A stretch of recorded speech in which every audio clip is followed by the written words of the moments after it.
Bonjour à tous, alors aujourd'hui je vous propose un exercice sur les développements limités et leur utilisation dans la recherche des limites. Ici, on va regarder la limite quand x tend vers 0 de ln de 1 plus tangente x moins x divisé par sinus de x carré. Alors tout d'abord, y a-t-il un problème? On va regarder donc quand x tend vers 0. X tend vers 0, tangente x tend donc vers 0. Il faut vraiment connaître toutes ces limites des fonctions de référence. Ça veut dire qu'ici, dans notre logarithme, ça va tendre vers ln de 1, donc dedans ça tend vers 1. Vous prenez le logarithme, ça tendra vers ici, donc 0. X tend aussi vers 0. Donc en haut, on a quelque chose qui tend vers 0. En bas, on a x carré qui tend vers 0. On prend ça en sinus. Donc le sinus tend lui aussi vers 0. Donc on a bien une forme à déterminer, limite du type 0 sur 0. Et là, les développements limités vont s'avérer très très pratiques. La seule question toujours, c'est l'ordre des DL. Alors on va faire ici, en haut on a du tangente ln de 1 plus tangente x moins x. Je vous ai ici rappelé les développements ici de tangente qu'il faut connaître, au moins à l'ordre 5.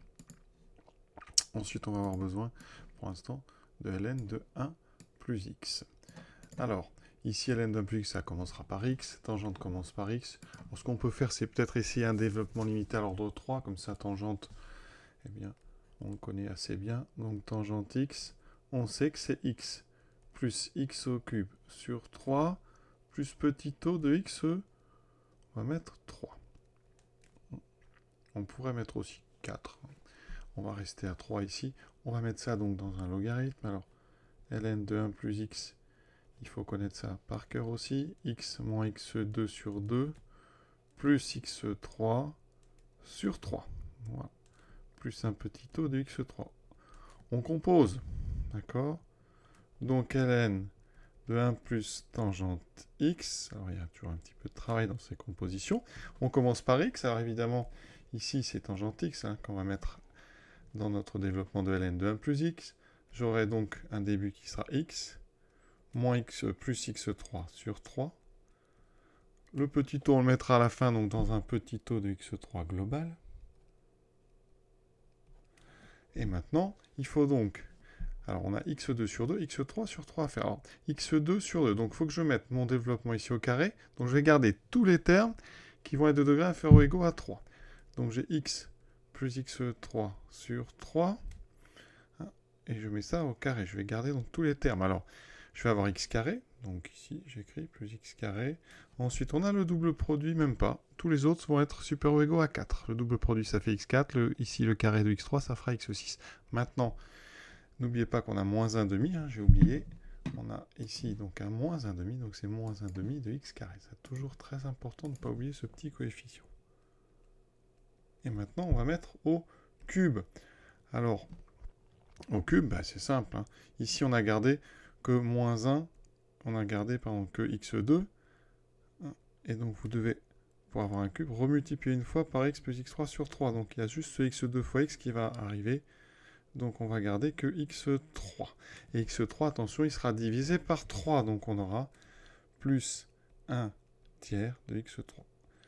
Oui, ça va assez vite. Alors, on aurait peut-être pu aller à l'ordre 2. On verra ça après.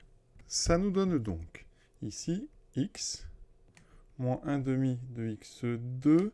Et ici, plus 2 tiers de x3 plus un petit o de x3.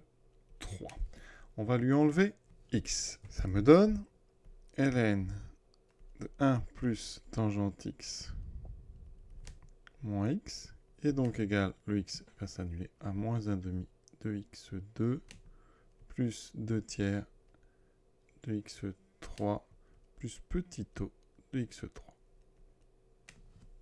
Maintenant, on s'attaque au dénominateur. Alors, on a sinus de x2, là ça va très vite parce que sinus, c'est x moins x3 sur 3 factoriel, etc.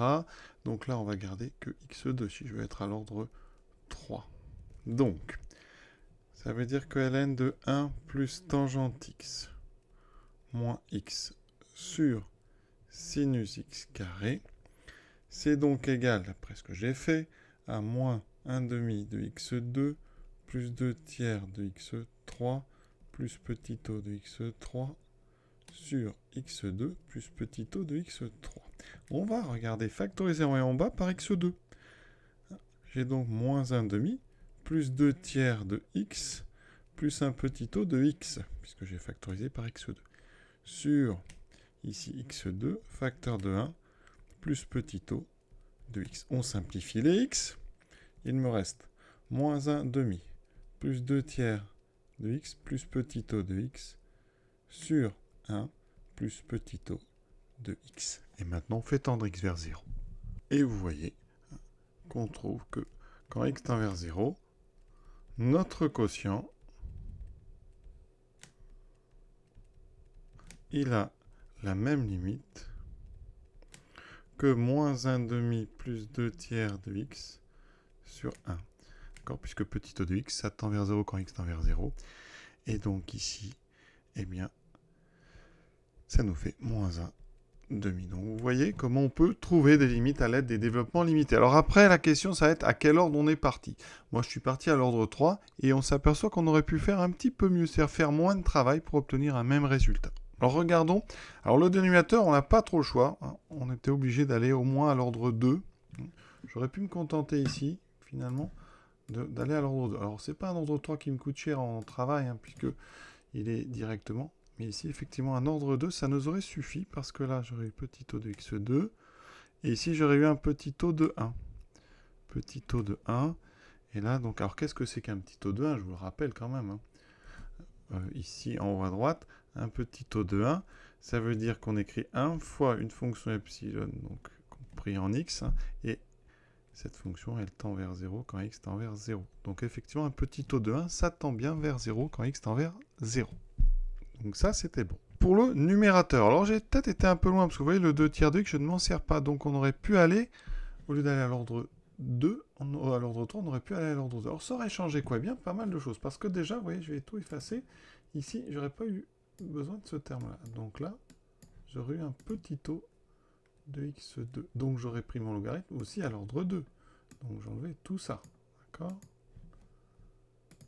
Avantage, dans ma composition ici, j'aurais eu beaucoup moins de choses à faire, parce que déjà, j'avais que tangente x. Donc j'aurais eu tout de suite x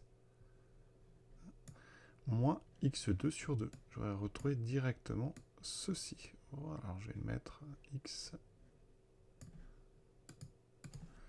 Et j'aurais eu donc x moins x2 sur 2 plus petit o de x2. Alors ça change tout, parce qu'après quand j'enlève x, et bien ici, eh bien j'aurais eu ceci en moins, et j'aurais ici un petit o de x2. Et vous voyez que dans les calculs après, eh bien ça gagne vraiment du temps, parce que là, on a tout ça qui part. Ici, j'aurais eu un petit o de 1. Donc on va effacer un peu, voilà, je vais vous montrer. Donc ça aurait donné ça, et c'est donc ça va un petit peu plus vite. Donc il y a un petit travail à faire sur l'optimisation. Donc ici, je factorise par 1,5. Par x2, ça fait moins 1,5 plus petit o de 1. Sur x2, facteur de 1 plus petit o de 1. On simplifie les x2. Il me reste moins 1,5 plus petit o de 1 sur 1 plus petit o de 1. Et ça, effectivement, ça tend vers moins 1,5 sur 1 ou moins 1,5. Donc vous voyez qu'on aurait gagné quand même du temps. Donc il faut faire attention à ça. Voilà ce qu'on obtient donc en cherchant donc, le développement en ligne. Ici, ça donne moins 1,5 plus 2x sur 3 moins 7x carré sur 12 plus grand o de x3. Donc on peut nous écrire un petit o de x2. Et vous avez les courbes en bleu, la partie régulière, c'est-à-dire la partie polynomiale. Et en rouge, la courbe qui est très compliquée, vous voyez, avec plein de valeurs interdites. Mais au voisinage de 0, eh bien, ces deux courbes, eh bien, elles sont quasiment confondues. Donc c'est tout l'intérêt de ces développements limités. Voilà, on va s'arrêter là. Je vous souhaite une bonne fin de journée à tous et à bientôt.